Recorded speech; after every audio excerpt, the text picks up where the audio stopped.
السلام عليكم. كلمتين باختصار. الدنيا لسه بخير. ايوه، الدنيا لسه بخير. اسمعني للاخر عشان الكلام المرة دي مهم جدا. في ناس بتقول ان الدنيا مبقاش فيها خير، سر خليه ليك وبتاعك. مفيش امان، مفيش امان في الدنيا، مفيش خير في حد. كل الكلام ده مش صح. اسمعني للاخر وانت هتفهم معنى كلامي. هبدأ الكلام بإن أقولك إن من أصعب الحاجات اللي ممكن أي حد يمر بيها في حياته غدر الناس اللي هم سترك وغطاك. الناس اللي بتقول عليهم مني، قريب أو صاحب أو حبيب، حد كنت بتحس إنه أمانك من الدنيا، مش مستني منه حاجة ولا مستني منه مصلحة أو شيء، بس كنت دايما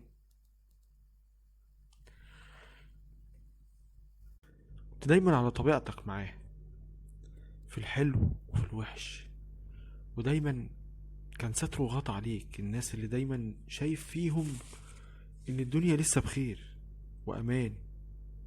في اي حاجة بتحصل معاك او بتجرى كانوا اول ناس هم تجري عليهم وتعرفهم. عارفين سرك دايما في كل الاوقات. الناس دي تغدر، بتغدر وكتير. واكتر الناس اللي ما تتخيلش ان هم يعملوا كده ممكن هم اللي يعملوا كده. كل ده والدنيا لسه بخير.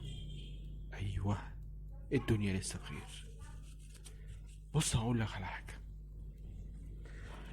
عشان الناس دي لما بتغدر بيك او بيطلعوا دهب قشرة بيفوقوك من الغمامة اللي كانت على عينيك، انك شايفهم دهب وهم قشرة.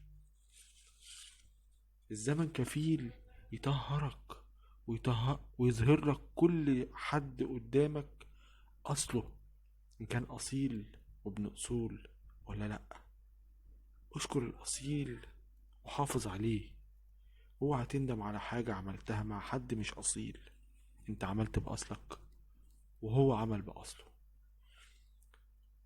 الزمن هيفهمك وهيعرفك انك دايما لازم تشكر ربنا. لازم تشكر ربنا على كل حد كويس في حياتك وتحافظ على النعمة دي. ودايما تدعي ربنا ان يرزقك ان يرزقك الصالحين ويبعد عنك ولاد الحرام زي ما بيقولوا، او اللي ما عندهمش اصل. صدقني، دنيا فيها سر وفيها صحاب وفيها اخوات وفيها ناس كويسين وفيها ناس امان وزي الفل. بص لنفسك هتلاقي نفسك كويس. زي ما انت موجود في غيرك موجود. صدقني، ربنا خلقنا في الدنيا سند لبعض. حتى الانبياء والرسل كان دايما ليهم سند وظهر. خليك دايما مع ربنا ودايما استغفر ربنا وصلي على النبي كتير كتير كتير. وقرب لربك هينور بصيرتك. ومش لازم تعرف كل حاجة حواليك بتدور. صدقني، ياما بيخفى عن الناس حاجات بيكون افضل لهم ان هم ما يعرفوهاش. وياما لما بيعرفوها بيبقى الدنيا مش كويسة.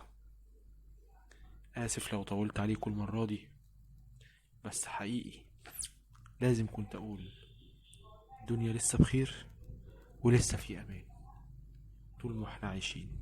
سيدنا النبي عليه الصلاة والسلام قال لك الخير فيه وفي امتي الى قيام الساعة. صدق رسول الله صلى الله عليه وسلم. دمتم على خير وسلام الله عليكم.